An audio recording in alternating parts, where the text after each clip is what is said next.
هەرێمی کوردستان زۆر گرنگی بە سیاسەتی هەمەچەشنکردنی داهات دەدات. دەمەوێت لەم بارەوە گفتوگۆی زیاتر بکەم. خاتۆ ڕێزان جەودەت سکرتێری ئەنجومەنی ئابووری لە ئەنجومەنی وەزیران لە ستۆدیۆ ئامادەیە. خاتۆ ڕێزان زۆر بەخێر بێ. سەرەتا پێم بڵێ سیاسەتی هەمەچەشنکردنی داهات بۆ هەرێمی کوردستان بۆچی گرنگە، بۆ گرنگی پێدرێت؟ لە سەرەتادا سڵاو لە ئێوە و لە بینەرانی ئازیز. هەمە زۆرکردنی داهات گرنگیەکی زۆری هەیە بۆ هەرێم، لەوانەیە کەمکردنەوەی پشتبەستن بە داهاتی نەوتی و هەروەها دروستکردنی هەڵی کار و هەروەها گەشەکردنی بیناغەی ژێرخانی ئابووری لە هەرێم. ئەمەیان گرنگیەکی زۆری هەیە بۆ هەمەچەشنکردنی ئابووری. پشتبەستنیش هەروەها دەبێت بە کەرتی تایبەت بکەین، کەرتی تایبەت هاوکار بێت بۆ هەمەچەشنکردنی ئابووری. یعنی بەتەنیا کەرتی حکومی دەبێت هاوکاریەک هەبێت. لەوانە کە حکوومەتی هەرێمکاری لەسەر کردووە و ڕێنمایی بۆ دەرکردووە، لەوانە پبلیک پرایڤت پارتنەرشپ، ئەمە ڕێنمایی بۆ دەرکراوە بۆ هاوکاریکردن. ئەمە هەموو لە ڕوانگەی ئەوەوە کە هەوڵ بدرێت بۆ هەمەچەشنکردنی ئابووری لە هەرێمی کوردستان تا دوورکەوینەوە لە پشتبەستن بە داهاتی نەوتی. باشە، خودی مەسرور بارزانی سەرۆکوەزیرانی هەرێمی کوردستان بۆچی هێندە جەخت لە هەمەچەشنکردنی داهات دەکاتەوە؟ هەر لە سەرەتای کابینەینەوە لە کارنامەکەیدا دیارە کە گرنگیەکی داوە بە هەمەچەشنکردنی ئابووری لە بەردرکی لە ترسی پشتبەستن بە داهاتی نەوت. لەبەرەوەی داهاتی نەوت خۆت دەزانی گۆڕانکاری بەسەردادێ لە نرخی دەوت، خۆمان دوورکەینەوە لەم مەترسیە بۆ ئەوەی دابینکردنی ئاسایشی خۆراک و هەروەها دابینکردنی هەڵی کار پێویست بوو کە گرنگی بدرێت بە دروستکردنی چەند ئەو گرنجیدان بە هەمەچەشنکردنی ئابووری. بۆیە کابینەینەوە گرنگجێکی داوە و کاری لەسەر کردووە. هەروها لەوانە هەندانی وەبەرهێنەرانی بیانی بۆ وەبەرهێنان لە هەرێم. هەر لە ڕوانگەیەوە دەبینین کە ئێستا سەرۆکی حکوومەت جەنابی کاک مەسرور ئامادەیە لە داڤۆس و پێگەی کوردی دیار کردووە. ئەمە گرنگیەکی زۆری هەیە بۆ هەمە زۆرکردنی ئابووری، لەبەرەوەی نیشان دەدا کە هەرێم لە ناحیەی جیۆسیاسیەوە شوێنێکی لەبارە بۆ بەرهێنان. ئەمە گرنگی تایبەتی خۆی هەیە. لەبەر ئەم هۆکارانە دەکرێت بڵین کە هەرێمی کوردستان هەنگاوی باشی بڕیوە بە ئاڕاستەی هەمەچەشنکردنی داهات؟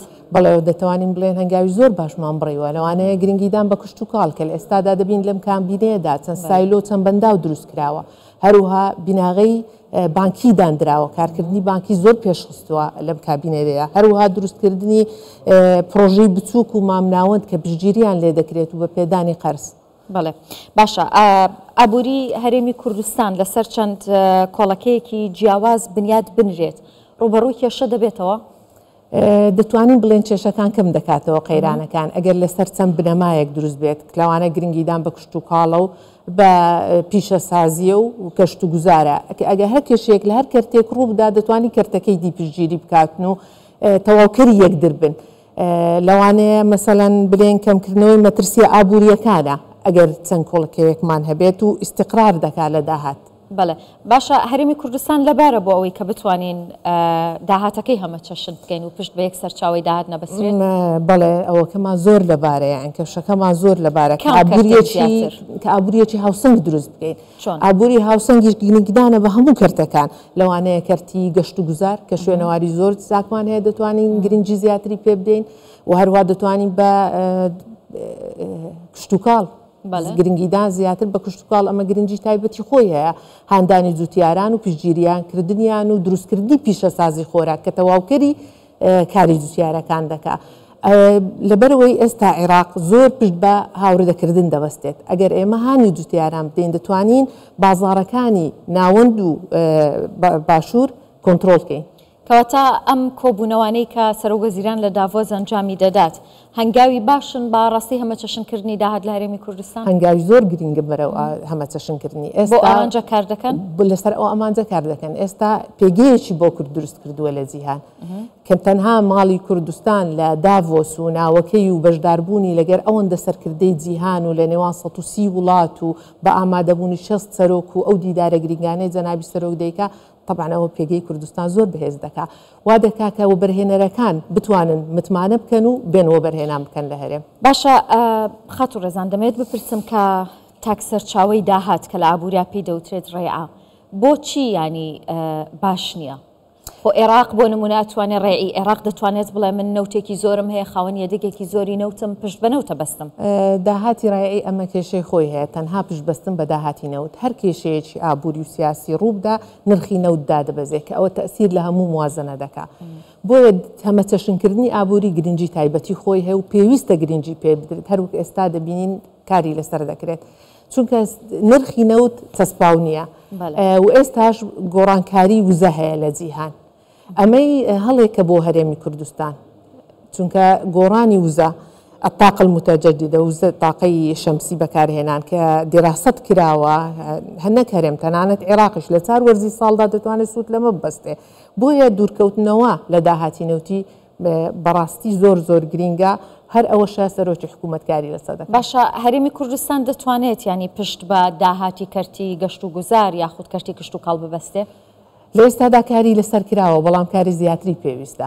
هاندانی زوتیاران و بەرهێنانکردن لە گەشت و گوزار تا گەشت و گوزارەکەمان تەنها نەبێتە گەشت و گوزاری ناوخۆیی کە لە عێراق و ناوەندەوە بۆمان دێت تەنانەت گەشتیاری جیهانیشمان بێ لەبەرەوەی شوێنەواری زۆر گرنگمان هەیە لە هەرێم هەروەک دەزانی شانە دەرە و قەڵای هەورێرە ئەمانە مێژوویین هەروها نەتەنها سیاحەی گەشت و گوزارمان هەبێ بۆ خۆشی سیاحەی دینیش دەتوانین احتیمامی پێ بدەین چونکە شوێنەواری زۆر گرنگمان هەیە ئەمە یەک لە سەرچاوەکانە و هەروها سەرچاوی ترمان هەیە دەتوانین گرنگی پێ بدەین ئەوە باسی سیاحەتمان کرد ئێستا دەتوانین باسی کشتتوکاڵ بکەین کشتتوکاڵش گرنگی تایبەتی خۆی هەیە ئێستا بوونەتە سەرچاوی داهات بۆ هەرێمی کوردستان لە ئێستادا بەڵێ دەستیان پێکردێت کە بە سەرچاوەیەکی داهات دادەندرێت ئێستاگە ببینین گەشتیارێکی زۆر ڕوو لە هەرێمی کوردستان دەکەن تەنانەت لە بۆنە ئاینیەکان دەبینی کە لە ئیرانەوە زۆر دێن ئەمانە هەموو کاریگەری خۆی هەیە لەسەر بازاڕ و کارکردن زۆر باشە خات و ڕێزان دەبێت ینی ئەگەر حکوومەت دەیەوێت